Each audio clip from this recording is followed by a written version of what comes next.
Hello friends, this is Jitendra Kabir and welcome to GK learning point.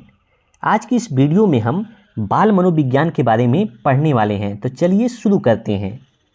जैसा कि हम लोगों ने पिछले लेक्चर में मनोविज्ञान के बारे में जाना था और जाना था कि व्यवहार का अध्ययन ही मानव का जो व्यवहार होता है उसी का अध्ययन ही मनोविज्ञान कहलाता है।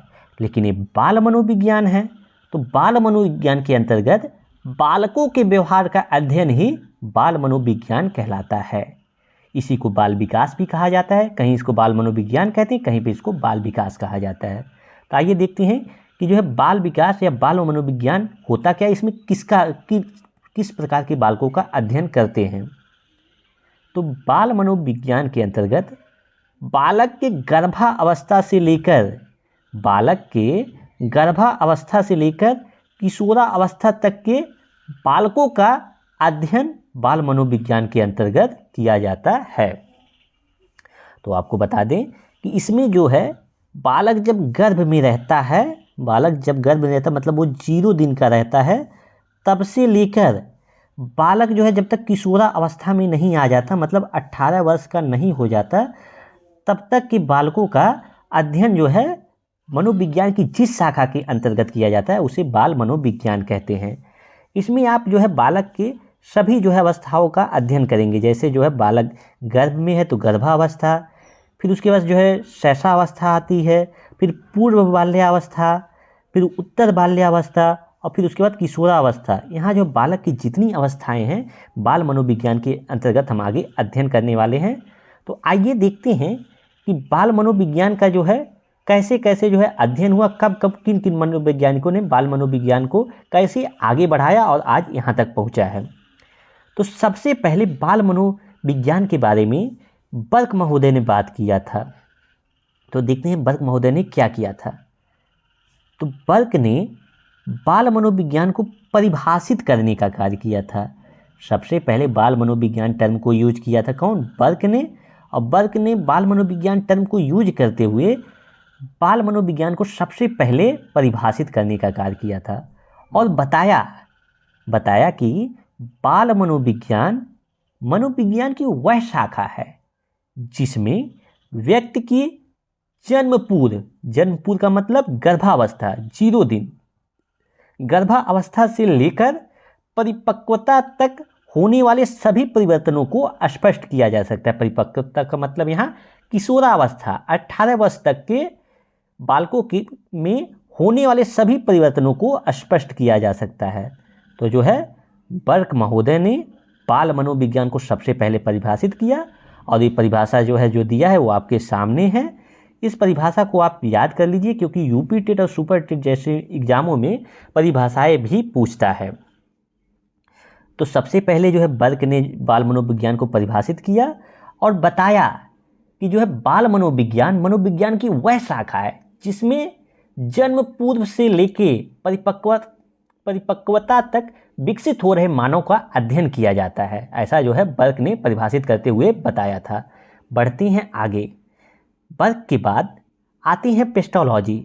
पेस्टोलॉजी ने बाल मनोविज्ञान का वैज्ञानिक अध्ययन किया।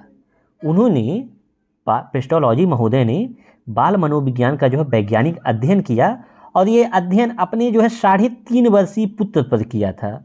उनका एक 3.5 वर्ष का बेटा था, उसी के ऊपर उन्होंने मनोविज्ञान का मनोवैज्ञानिक अध्ययन किया और एक किताब लिखी, उसका नाम था बेबी बायोग्राफी। ठीक है। और ये जो है जो बेबी बायोग्राफी जो बुक थी, जो किताब थी, वो बाल मनोविज्ञान पे आधारित थे। तो आपको बता दें कि पेस्टोलॉजी महोदय ने सबसे पहले बर्क ने बाल मनोविज्ञान को परिभाषित किया था। उसके बाद जो है पेस्टोलॉजी आते हैं और पेस्टोलॉजी ने बाल मनोविज्ञान का मनोवैज्ञानिक अध्ययन किया जिसमें उन्होंने अपने 3.5 वर्षीय पुत्र का जो है उसको खूब ज़्यादा अध्ययन करने के बाद एक किताब लिखी। उस किताब का नाम है बेबी बायोग्राफी। और ये बेबी बायोग्राफी जो किताब थी ये बाल मनोविज्ञान पे आधारित थी। तो बुक का नाम भी आप याद रखिएगा क्योंकि ये भी बहुत एग्जाम्स में पूछता है। तो जो इसके बाद पेस्टोलॉजी के बाद आपके आते हैं स्टैनली हॉल। स्टैनली हॉल ने सबसे पहले सर्वप्रथम बाल विकास संबंधी प्रश्नावली का निर्माण किया? सबसे पहले जो है बाल विकास संबंधी प्रश्नावली का निर्माण करने का श्रेय स्टेनली हॉल को जाता है। और इसके साथ साथ ही बाल विकास की सभी अवस्थाओं का क्रमबद्ध और वैज्ञानिक अध्ययन किया। इसी वजह से इनको बाल मनोविज्ञान का जनक भी कहा जाता है। तो अगर क्वेश्चन पूछता है कि बाल मनोविज्ञान का जनक कौन है, तो आपके स्टेनली हॉल हैं। तो एक बार आपको फिर से बता दें कि जो है स्टेनली हॉल ने सबसे पहले बाल विकास संबंधी प्रश्नावली का निर्माण किया और बाल विकास की सभी अवस्थाओं का क्रमबद्ध और वैज्ञानिक अध्ययन किया। उसके बाद जो है इतना जो है योगदान देने की वजह से बाल मनोविज्ञान का जो है जनक कहा जाने लगा किसको? स्टेनली हॉल को। और इसके बाद इन सब चीज़ों से प्रभावित होकर क्रो एंड क्रो ने यहाँ तक कह दिया कि 20वीं शताब्दी बालक का काल है। और ये कथन जो है आप याद रखिए, क्योंकि ये कथन बहुत ही ज़्यादा प्रसिद्ध है, क्रो एंड क्रो का कथन, कि 20वीं शताब्दी बालकों का काल है। और ये जो एग्जाम्स में पूछता भी है।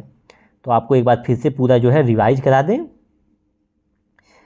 कि बाल मनोविज्ञान के अंतर्गत हम गर्भावस्था से लेकर किशोरावस्था तक के बालकों का अध्ययन करते हैं। उसके बाद आते हैं आपका बर्क महोदय, और बर्क महोदय ने बाल मनोविज्ञान को सबसे पहले परिभाषित करने का काम किया और जो है ये निम्नलिखित परिभाषा दी। और इनके जो है परिभाषित करने के बाद ही आती है पेस्टोलॉजी। पेस्टोलॉजी ने मनोविज्ञान का सबसे पहले वैज्ञानिक अध्ययन किया था। और ये वैज्ञानिक अध्ययन जो है अपने 3.5 वर्षीय पुत्र पर किया। और उसके साथ ही जो 3.5 वर्षीय पुत्र पर अध्ययन करने के बाद बेबी बायोग्राफी नामक पुस्तक लिखी, जो पुस्तक बाल मनोविज्ञान पर आधारित थी। इसके बाद आते हैं स्टेनली हॉल। स्टेनली हॉल ने बाल विकास संबंधी सबसे पहले प्रश्नावली का निर्माण किया और बाल विकास की सभी अवस्थाओं का क्रमबद्ध और वैज्ञानिक अध्ययन किया। और बाल विकास की सभी अवस्थाओं का क्रमबद्ध और वैज्ञानिक अध्ययन करने के कारण ही स्टेनली हॉल को बाल मनोविज्ञान का जनक भी कहा जाता है। और इन सब से प्रभावित होकर क्रो एंड क्रो ने यहाँ तक कह दिया कि 20वीं शताब्दी बालकों का काल है, जो कि बहुत ही इम्पोर्टेंट जो है कथन है। बढ़ते हैं अब आगे। अब हम देखते हैं कि जो है बाल विकास का तो आपने देख लिया कि बाल विकास का जो है कैसे कैसे जो है विकास हुआ और जो है कहाँ तक पहुँचा।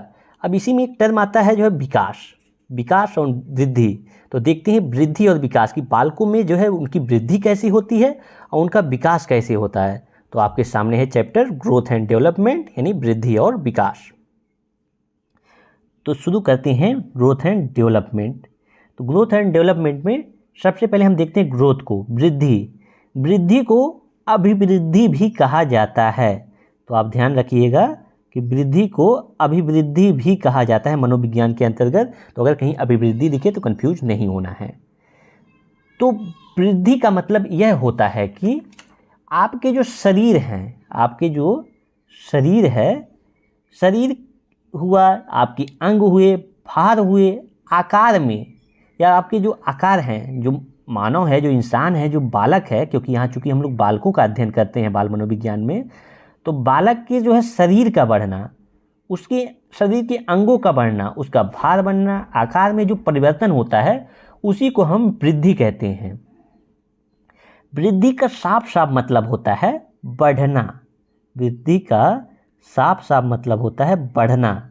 ठीक है, मतलब जब जो है बालक का जो है कोई भी अंग, कोई भी शरीर कहीं भी किसी भी एंगल से वृद्धि हो रही, कहीं भी से बढ़ रहा है, कहीं से भी फैल रहा है, कहीं से भी जो है बालक का शरीर फैल रहा है, तो उसी को हम क्या कहते हैं? हम वृद्धि कहते हैं।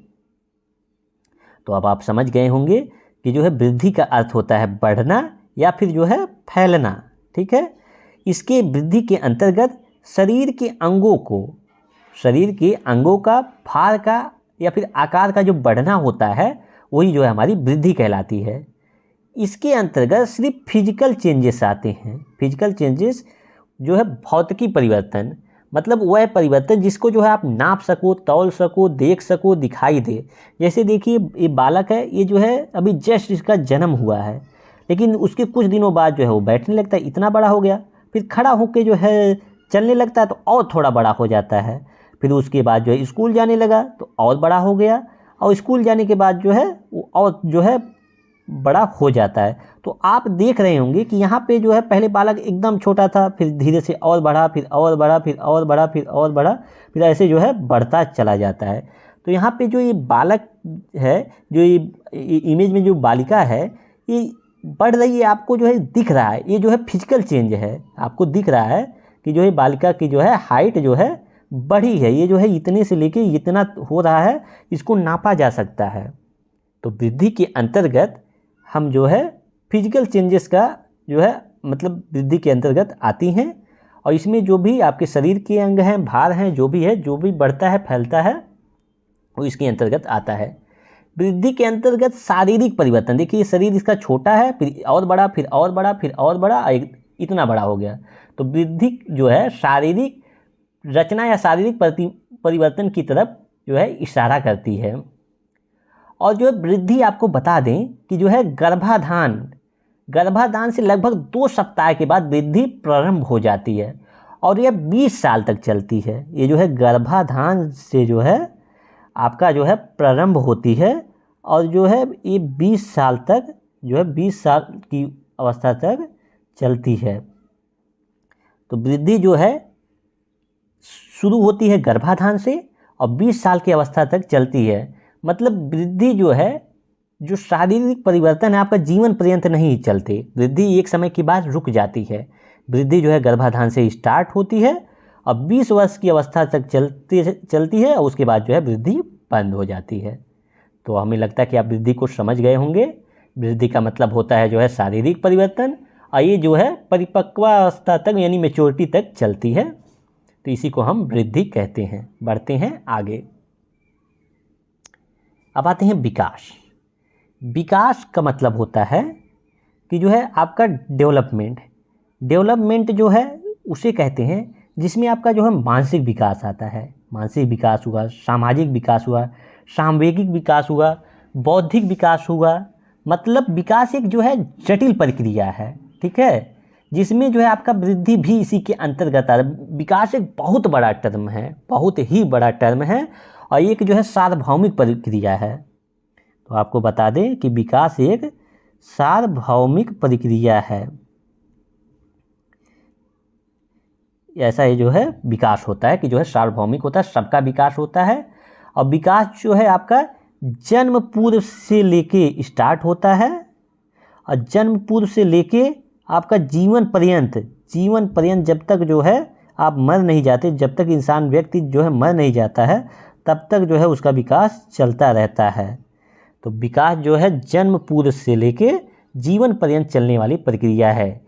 इसीलिए विकास को जो है कहा जाता है कि विकास जो है ऊम्ब टू टूम्ब होता है, ऊम्ब टू टूम्ब होता है। मतलब विकास जो है जन्म से लेकर कब्र तक जो है होता है। मतलब जब से इंसान जो है गर्भ में जाता है तब से लेके और जब तक इंसान मर नहीं जाता है, जन्म पूर्व से लेके जब तक इंसान मर नहीं जाता तब तक विकास जो है जीवन पर्यंत अविराम गति से चलता रहता है।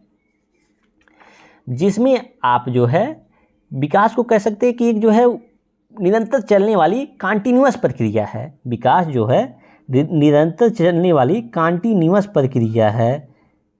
ये जो है लगातार जो है विकास आपका होता रहता है। विकास के अंतर्गत जो है मतलब वृद्धि भी आ जाती है, क्योंकि जो है विकास जो है बहुत बड़ा टर्म है, और इसमें जो है एक जो है आपका गुणात्मक परिवर्तन है, ठीक है। विकास जो है एक गुणात्मक परिवर्तन जिसके अंतर्गत आपका जो है मानसिक विकास आता है, सामाजिक विकास आता है, सांवेगिक विकास आता है, बौद्धिक परिपक्वता, ये सब सारी चीज़ें जो है विकास के अंतर्गत आती हैं। आपको बता दें कि विकास जो है क्वालिटेटिव यानी गुणात्मक परिवर्तन है, साथ में इसमें जो है कभी कभी क्वांटिटेटिव भी चेंजेस होते हैं। मतलब विकास का जो है मापन जो है किया भी जा सकता है और नहीं भी किया जा सकता है। जबकि वृद्धि का तो आप पढ़े हैं कि उसका मापन एकदम हो ही जाएगा, मेजरेबल चेंजेस हैं, वो एक परिमाण होता है, उसको आप नाप तोल सकते हैं।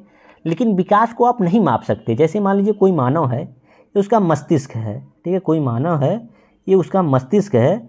अब आप ये थोड़ी ना जान पाएंगे कि इसका कितना जो है इस मानव का जो है मस्तिष्क विकास हुआ है, या फिर ये समाज में रह रहा है तो इसका जो है सामाजिक विकास कितना हुआ है, या इसके जो संवेग हैं, संवेग मतलब जो आपके होते हैं फियर एंगर लव, ठीक है, जो आपके जो है मेन जो संवेग होते हैं फियर एंगर लव, ये आप नहीं नाप सकते कि किसी भी एक्ट के अंतर्गत कितना जो है संवेग हैं।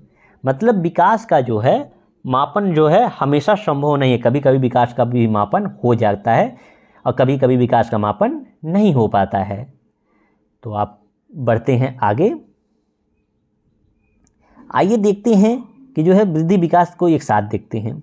देखिए विकास का छोटा सा हिस्सा वृद्धि है, ठीक है, जो है जो आपका वृद्धि है,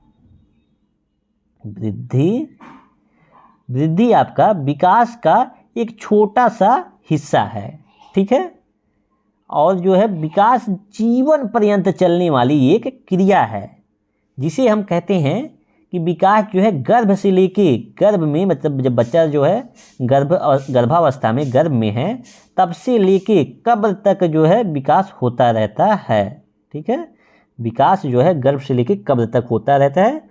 और ये भी आपको अभी बताए हैं कि वृद्धि एक समय के बाद रुक जाती है, मतलब वृद्धि जो है 20 वर्ष की अवस्था तक जाते जाते वृद्धि जो है रुक जाती है, जब बालक जो है मैच्योर हो जाता है तो वृद्धि रुक जाती है।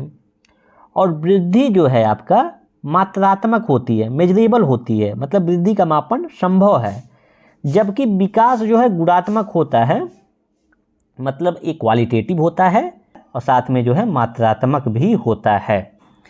इसका मतलब ये है कि विकास का मापन कभी कभी संभव है, कभी कभी नहीं है, जबकि आपने पढ़ा है कि वृद्धि जो है विकास का ही हिस्सा है, तो वृद्धि का तो मापन होता है, मतलब कभी कभी विकास का मापन हो पाएगा और कभी कभी विकास का मापन नहीं हो पाएगा।